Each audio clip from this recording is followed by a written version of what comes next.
আসসালামু আলাইকুম। স্বাগতম প্রত্যেককে মিরাজ ক্লাসরুমে। সাথে আছি আমি মিরাজ। আজকে আমরা ক্লাস 8 বিজ্ঞান ১ম অধ্যায় প্রাণীজগতের শ্রেণীবিন্যাসের আ বহু নির্বাচনী নিয়ে আমরা একটু আলোচনা করব। ঠিক আছে? বহু নির্বাচনী নিয়ে আলোচনা করার পূর্বে আমরা কিছু বেসিক জেনে নিই। অধ্যায়ের নাম প্রাণীজগতের শ্রেণীবিন্যাস। এখন শ্রেণীবিন্যাস কাকে বলে? সংজ্ঞাটা একটু খেয়াল করো। এটা সহজে সুশৃঙ্খলভাবে বিশাল প্রাণীজগৎকে জানার জন্য বিন্যস্ত করার পদ্ধতিকে শ্রেণীবিন্যাস বলে। প্রাণীদেহে বিদ্যমান বিভিন্ন বৈশিষ্ট্য ও বিভিন্ন প্রাণীর মধ্যে মিল, অমিল ও পরস্পরের মধ্যে যে সম্পর্ক রয়েছে তার উপর ভিত্তি করে এটি করা হয়। এটাই গেল। এবার শ্রেণীবিন্যাসবিদ্যা। প্রয়োজনের তাগিদে শ্রেণীবিন্যাসবিদ্যা জীববিজ্ঞানের একটি স্বতন্ত্র শাখা হিসেবে গড়ে উঠেছে। আমরা জানি যে শ্রেণীবিন্যাসের ধাপ হচ্ছে ৭টা। না জানলেও জেনে নাও, তার ধাপ হচ্ছে ৭টা। ঠিক আছে? দ্বিপদ নামকরণ বা বৈজ্ঞানিক নামকরণ এটা খুব গুরুত্বপূর্ণ একটা টপিক। একটি প্রাণীর বৈজ্ঞানিক নাম ২টি অংশ বা পদ বিশিষ্ট হয়। তাহলে পদ থাকে কয়টা? ২টা। একে দ্বিপদ নামকরণ বা বৈজ্ঞানিক নামকরণ বলে। যেমন মানুষের বৈজ্ঞানিক নাম হচ্ছে হোমো সেপিয়েন্স। এর নাম ল্যাটিন বা ইংরেজি ভাষায় লিখতে হয়। তোমাদের একটু একটা কথা জানাই দেই। যদি মনে করো তোমরা যদি খাতায় কলমে এটা লিখতে চাও, ধরো তুমি লেখলা কি? খাতায় কলমে এটা লেখলা যে হোমো সেপিয়েন্স। হোমো পিয়াস এটা লিখলাম। খাতা কলমে লিখলে কি করতে হবে? যে বৈজ্ঞানিক নামকরণের ক্ষেত্রে ১ম যেই অক্ষরটা এটা অবশ্যই বড় হাতের, তারপরে একটা গ্যাপ, এরপরে বাকি অংশটা। এখন এই যে অংশটা যার নিচে দাগ দিলাম তাকে বলা হচ্ছে ঘন, আর এই যে অংশটা যার নিচে দাগ দিলাম তাকে বলা হচ্ছে প্রজাতি, বা তাকে বলা হয় জেনাস, তাকে বলা হয় স্পেসিস। এখন যখন তোমরা খাতা কলমে লিখবা অবশ্যই তোমাদের ঠিক এইভাবে আলাদা আলাদা দাগ দিয়ে লিখতে হবে। মনে থাকবে? কথাটা মনে রেখো। এবার আসো প্রাণী জগতের শ্রেণীবিন্যাস, অর্থাৎ classification of animal kingdom.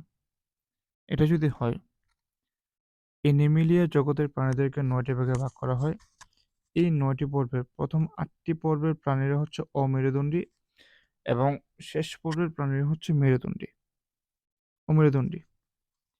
Porifera, এই যে দেখো, পরিফেরা, নিটারিয়া, প্লাটিহেলমিনথিস, বানানটা একটু ভুল আছে এটা, নেমাটোডা, এনেলিডা, আর্থ্রোপোডা, মলাস্কা, একাইনোডার্মাটা।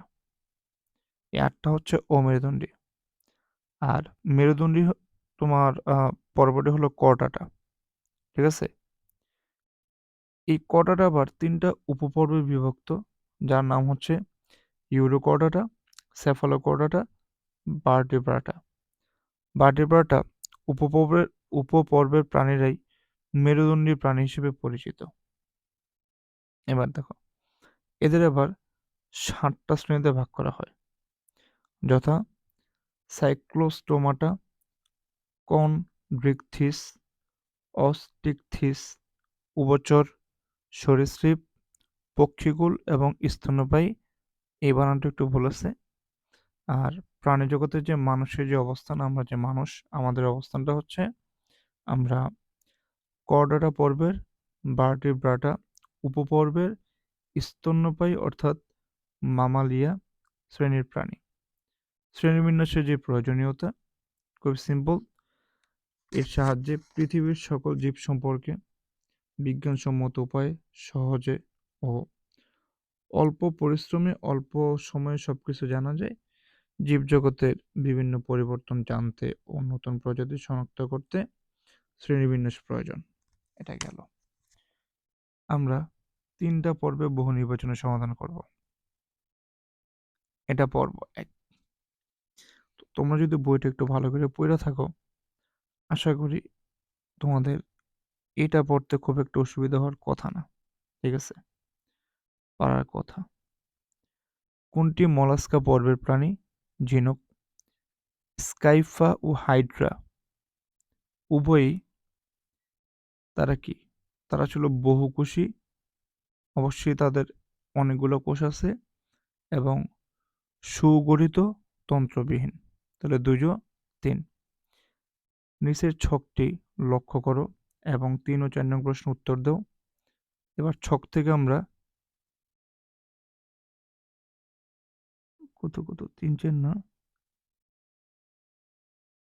মনে হয় তারা একটু নঙে এদিক সেদিক করছে। আচ্ছা, দেখি এম। প্রাণীর ডানা এবং হিমোসিল নামক দেহগহ্বর থাকে। আর এন। প্রাণীর পালক এবং ফুসফুসের সাথে বায়ুতলে থাকে। আচ্ছা, এখানে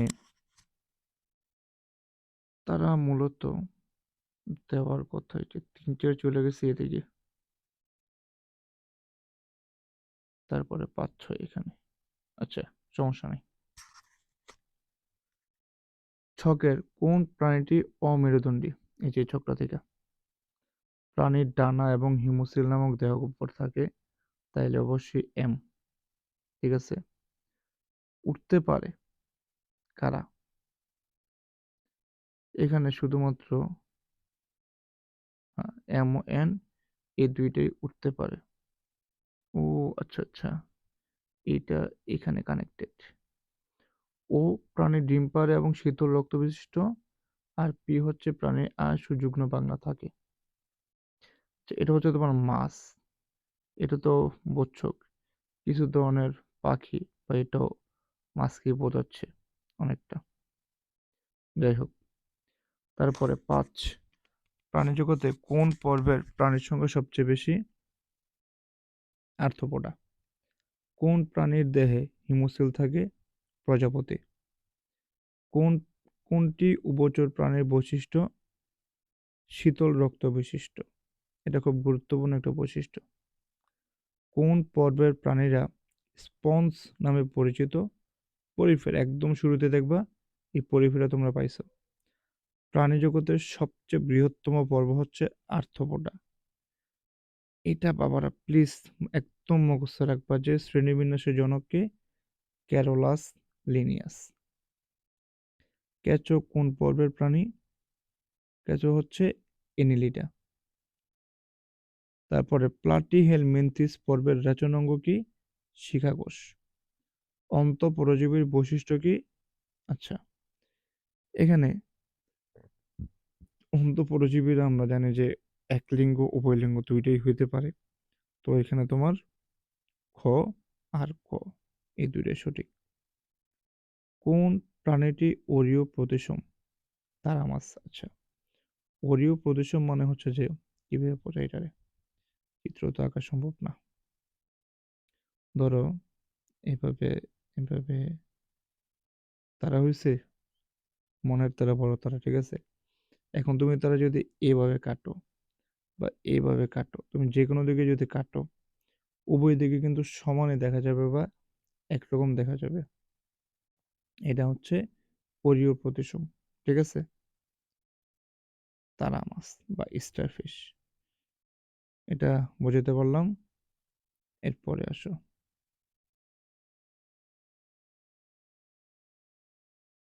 এগুলো একবারে ইজি।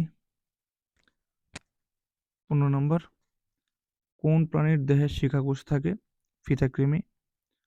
অদ্যাবধি কত লক্ষ প্রজাতির প্রাণী আবিষ্কৃত হয়েছে? ১৫ লক্ষ।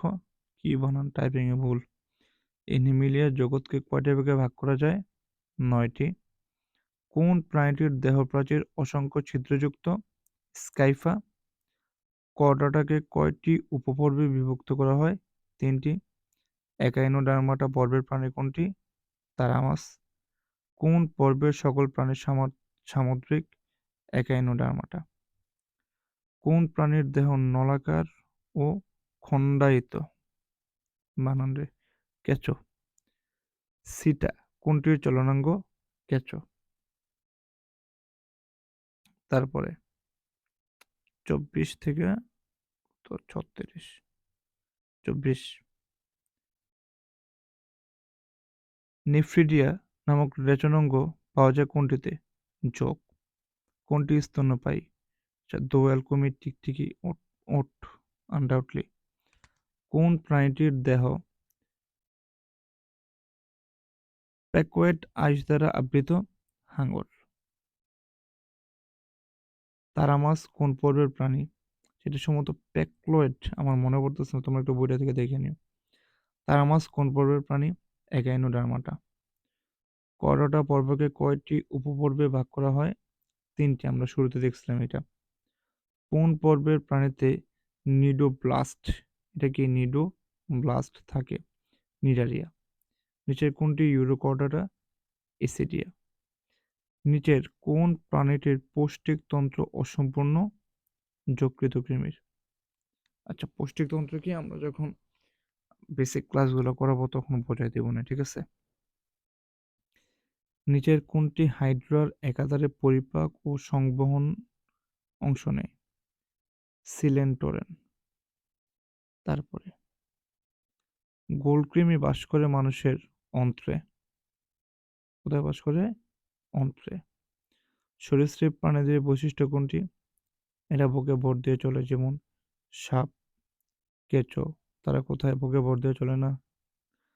কোন শ্রেণীর প্রাণীগুলো বুকে ভর দিয়ে চলে? সরীসৃপ।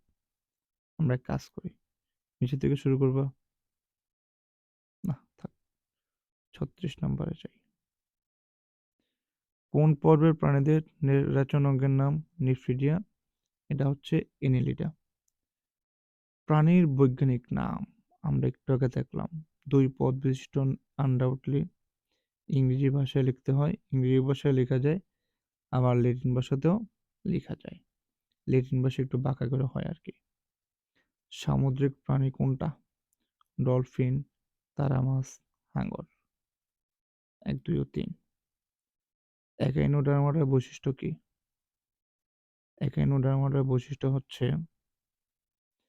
এদের দেহত্বক কাঁটাযুক্ত, দেহে 5টি সমান ভাগে বিভক্ত।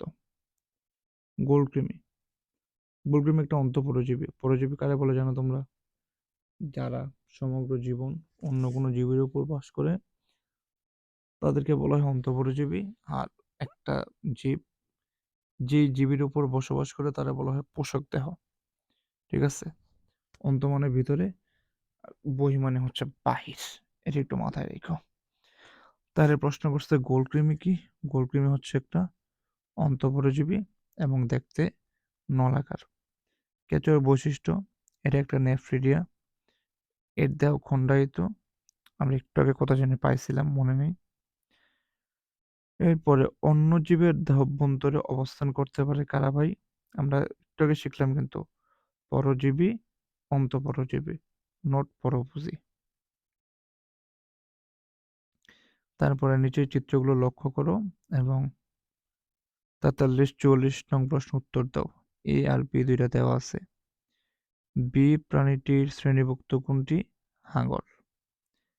এ প্রাণীটির, এই যে বি, এটা হাঙর। এ প্রাণীটির শ্রেণীগত বৈশিষ্ট্য কি? দেখতে একটা পাখির মতো লাগে নাকি? তাহলে এরা উষ্ণ রক্তের প্রাণী। এদের ডানা ও চঞ্চু বিদ্যমান। চঞ্চু মানে চোয়াল। শিশুরা মাত্রা দুগ্ধ পান করে না, তাহলে সঠিক উত্তর একতই। তানহা প্রজাপতির ছবি আঁকতে খুব পছন্দ করে এবং সে জানে যে মানুষ সর্বভুক প্রাণী। তানহা প্রজাপতির ছবি আঁকতে পছন্দ করে নাকি? আচ্ছা, তাহলে তানহা যে প্রাণীটির ছবি আঁকতে পছন্দ করে সে প্রাণীটি কোনটি? মূলত কোন পর্বের প্রাণী হবে আর কি? এটা আর্থ্রোপোডা পর্বের। উদ্দীপকের দ্বিতীয় প্রাণীটি ম্যামালিয়া শ্রেণীভুক্ত কারণ আমরা আর কি মানুষরা, আমাদের চোয়ালে বিভিন্ন ধরনের দাঁত থাকে। আমাদের চোয়ালে মনে হয় 4 ধরনের দাঁত থাকে, মাথায় রেখো। শিশুরা মাতৃদুগ্ধ পান করে। হৃৎপিণ্ড 4 প্রকোষ্ঠ বিশিষ্ট মাস্ট। 4টা প্রকোষ্ঠ কি কি? ডান নিলয়, বাম নিলয়, ডান অলিন্দ, বাম অলিন্দ। কি কি থাকে? এই যে একটা হচ্ছে নিলয় থাকে আমাদের হৃৎপিণ্ডে, নিলয়। আরেকটা কি থাকে? অলিন্দ। অলিন্দ। তো একটা হচ্ছে তোমার ডান, আর একটা হচ্ছে বাম। তাহলে অলিন্দের ক্ষেত্রেও ডান অলিন্দ আছে, বাম অলিন্দ আছে। তাহলে কয়টা হইলো? 2 আর 2 কত? এই 4টা। ক্লিয়ার? এই তো আজকের লেকচার এই পর্যন্তই। যদি আল্লাহ সুবহানাহু ওয়া তাআলা বাঁচিয়ে রাখে, দেখা হচ্ছে পরবর্তী ক্লাসে। তো পরবর্তী ক্লাসে আমরা আলোচনা করব হচ্ছে আরো কিছু বহু নির্বাচনী নিয়ে। সে অবধি ভালো থেকো, সুস্থ থেকো, আমার জন্য দোয়া করো। আসসালামু আলাইকুম।